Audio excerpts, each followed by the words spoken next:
My take on what is global mobility for someone who has not had a lot of exposure to global mobility before is that, in my understanding, what we're doing, what mobility is really about making international work work. Now, today, modern workforce, modern companies, it's clear that mobility definitely is a backbone of any international business. And we're helping basically the companies to connect the talent with the opportunities that happen to be, across the border. So we do that at the same time. Of course, our mandate, interestingly, does include to help keeping the companies and the employees on the right side of the law. So that's an important part of our work.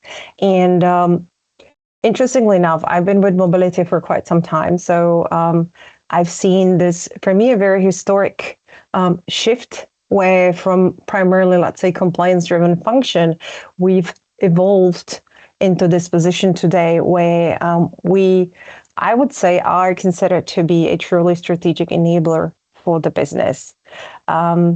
This I haven't seen happening anywhere before since the beginning. So for me, definitely, it's a very precious historic moment that we all are living through. I think the one tip that I would give is to make sure that you stay on top of different immigration changes. And then set the right expectations internally with stakeholders and especially with the employees. I think we've seen in the US, especially, every 4 years or maybe a little bit longer, but when we have a change in the president, a lot of the immigration policy can change. And I think that's definitely a really nerve-wracking thing for employees. And so being able to give them whatever information you have is going to be key to making sure you have happy stakeholders and happy employees. My top tip would be to have a discussion before thinking of moving an assignee. Reach out to the global mobility team, discuss the logistics of moving that assignee, discuss immigration, discuss relocation, discuss tax implications. Quite often, discussions start without involving global mobility, and then global mobility are sort of contacted halfway through the process. And then it's, we run into issues all because we weren't aware. And then when we start providing the appropriate guidance and advice, and it's like, oh, and the teams that were working on this, there's a realization that, okay, maybe we shouldn't have done this. We should have notified global mobility first. So I would say the top tip is don't do anything without informing global mobility, because there are lots of challenges, complications, and compliance risks. Hi, everyone. As I said, I'm Mirella Marin. I'm based in Toronto, Canada. I have the role of Director of Global Mobility for Take-Two Interactive and all of its subsidiary countries. We are a video game maker, and if anyone plays video games, Grand Theft Auto, the Zynga suites of games, they're the games that we support and the people we support. We're close to 15,000 people across the world. I've been in global mobility for 25 years. It is as exciting today as it was when I first started in the industry. And I think 2026 has started to be a truly interesting year. In that is the first time at Take-Two that I'm actually going through a mobility audit. So one was announced on us in February, and we're still in the midst of that. So I'm really excited to see where the auditors take us in terms of helping us identify gaps in our process, optimizing our interaction with other departments, and how we work together and manage the end-to-end global mobility process. And I think it's really fitting that I'm in the middle of an audit where compliance globally has been such a hot topic for us, at least at the company for the last 6 months, whether it be in the area of immigration, with tighter immigration controls around the world, with more restrictive work permit processes, as well as in the tax world. We're seeing the government's looking at taxes more closely. They're looking at social security agreements. So these are all been very hot topics for us in the first quarter of 2026. We have also been thinking about and working really hard on optimizing the employee experience. So I find not only HR, but global mobility is becoming more employee centric. And this has very much been a focus for us for the last 3 months, as well as we are exploring, and this is where I'm really curious as to what you guys are doing. We're really starting to explore artificial intelligence for global mobility, not only understanding what the RMCs and our vendors are doing, but looking at opportunities. How do we optimize? How do we take processes that were previously manual and taking them into technology and optimizing that technology further with AI? So in a nutshell, in conclusion, I mean, this is what the last 3 months have looked like for us. And I am really excited to understand what you guys have been working on, where you're thinking, and if these are some of the same hot topics that you're managing and dealing with. And then also, of course, learning from some of the things that you've uncovered and some of the processes and plans that you're putting in place and taking your program through the balance of the year and into next. And I can go next if that makes sense. Sure. So hi, everyone. Again, Carolyn Volosek with Cox Automotive. I sit in Cox Auto, but support the enterprise. So if you haven't heard of Cox Automotive, you may have heard of Cox Communications or Cox Enterprises in our newest division, Cox Farms. We are in everything. About 40 across all of our divisions, probably about 45,000 people worldwide. And we support the global mobility, domestic relocation, and immigration for the enterprise. And I think for the 2026 so far, when Andy gave us this prompt, it was hard to believe that we are only in April. It seems like 2020, it seems like this could be a mid-year review, right? It just seems like 2026 has been a long year so far. And Mirella, I kind of mirror when I was putting together my notes, kind of what we're seeing and what we're looking at is that there is so much more of a focus on compliance, whether it's immigration compliance, whether it's tax compliance, where you really have to be able to back up what you're doing and why, because everything is being questioned and you're running into, more RFEs, more audits, that you're being called into support. And at the same time, while there is an eye, more of a lens on compliance and things may seem to be getting more restrictive, there's still a need to move people, right? We're still seeing talent gaps in certain locations and in certain, jobs and things like that. So while compliance isn't closing the door altogether, right? That door is a little bit narrower, right?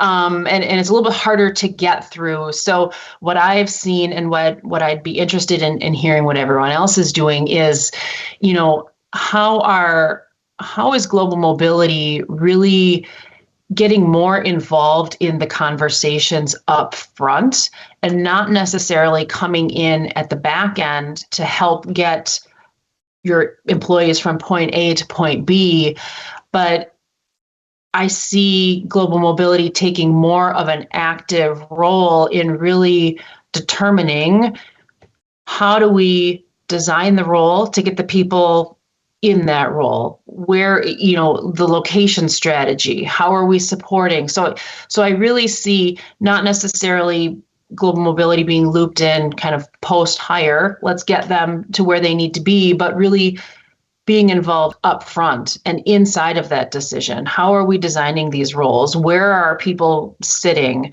What roles are they in? So I would be interested to see if others are also seeing that.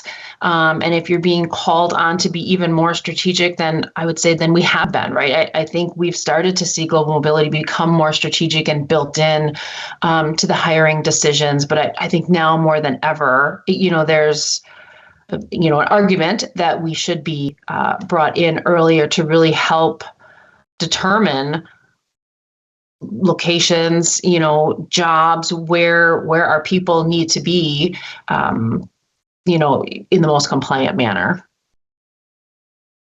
Awesome. Thank you. So again, I'm Krista Talcott, based out of Colorado, but currently in Texas, and I work with PagerDuty. I don't think I mentioned that before. So I've been with PagerDuty for 3 years. It can certainly align with both of what Mirella and Carolyn said. Some of the things that I've been thinking about and seeing is some forces that are colliding all at once. And I like to think of, an inflection point for mobility, but I feel like every year is an inflection point for mobility, and we're constantly adapting to change both in the world as well as within our companies. But a few of the things that I was kind of thinking about that are interesting to me is just the heightened geopolitical fragmentation. So that's shaping where companies are willing to move talent, how they move talent, if they're going to move talent. And so that's kind of a constant pressure that we're dealing with as far as everything that's happening in the world all over the place. I'm also seeing a lot of that sustained cost pressure. So I know in mobility, we often talk about cost pressure. I think it's never going to end. I think there's different times in our economy where there may be more or less pressure. I'm seeing a lot more pressure. So we're trying to think of how we can actually optimize the costs as well as making sure that we're moving people to the right place. One thing that we talked about kind of in our prep call here before was just a structural shift in work models. So I think we're noticing more requests for relocations that are employee initiated or remote work requests. And how are we handling all these different scenarios that we maybe didn't see in the past? And then for me, working for a tech company, one of the biggest things I'm seeing is kind of that growing expectation to operationalize AI, not just experiment with it. So I know there's probably a broad spectrum of individuals on this call who have different levels of experience with AI. So what I'm seeing internally at ours is that it's not just a nice to have anymore or try and explore, but there's a real expectation that we're using AI in our roles. To automate, generate insights, kind of do more with lean teams. I know a lot of mobility teams are very lean, but then there's also that gap between the expectation of what the company wants us to do and how they want us to use it, but then also the level of education and knowledge around how to use it. So looking at ways where we can close those gaps and actually upskill employees to be able to truly operationalize AI. So I'm curious, actually, that's one of the areas that I'm interested to hear from all of you around is are you using it? What's your level of knowledge? And is your company providing you with the tools to be able to upskill? Or are you having to get that on your own, whether it's externally or even through internal training courses? But are you feeling like you're moving ahead and learning and getting the right education to be able to make it part of your program? So the challenges for mobility is, trying to build a policy that enables employees to be able to do that, but also the challenges for mobility is to build a policy and processes where you are able to provide that flexibility, but there's always going to be a limitation, right? Because you're not going to, your company might not be based everywhere around the world. There might be certain hubs that you have, but employees don't want to go to those particular hubs, and making sure that, that they understand the challenges that, you can't, for example, if you don't have an office in Spain, why they can't move to Spain, and making sure that they have the knowledge of you can't just up and leave. There's tax issues, there's immigration issues, and those are the challenges that mobility basically see and face every day. And if you don't have a entity based there, then you can't really support that. But making sure that you're open and clear, and, it's making sure that the employees understand that, and you're clear and you're being transparent, that you can support them. Yeah, so I think like Tanya, when we prepare ourselves, I just did everything you guys said. It just, basically in this industry, we're all on the same boat, right? One thing I totally agree is in the past, we're trying to make ourselves to be part of, to have the seat, right? Like Marissa said, to have a seat. I mean, it's never succeeds really the way we want. And now after the immigration things happened, everybody knows who is Ursula and the team. So, which is good. And also with the 2025, with so many things going on, I think more or less we feel so stressful. Finally, the year end, but then the year end comes is more stressful, right? And now I have so many calls with the business talking about already with the H-1B lottery. So one good thing is, again, during all these stressful things happening in the industry, we finally have our name out there. People recognize it. For 2026, I will say is I have to wear my soldier's gears, bring everything I have to get ready for any pivot that we're going to face in 2026. And I also look forward that in the global mobility industry, one thing very good is we share our experience. We have the round table that we don't hold back. We learn from each other's experience. And I look forward for the 2026 will be the same. Maybe we have different program, different population, and yet we're facing the same issues. So that's what I'm looking for. And,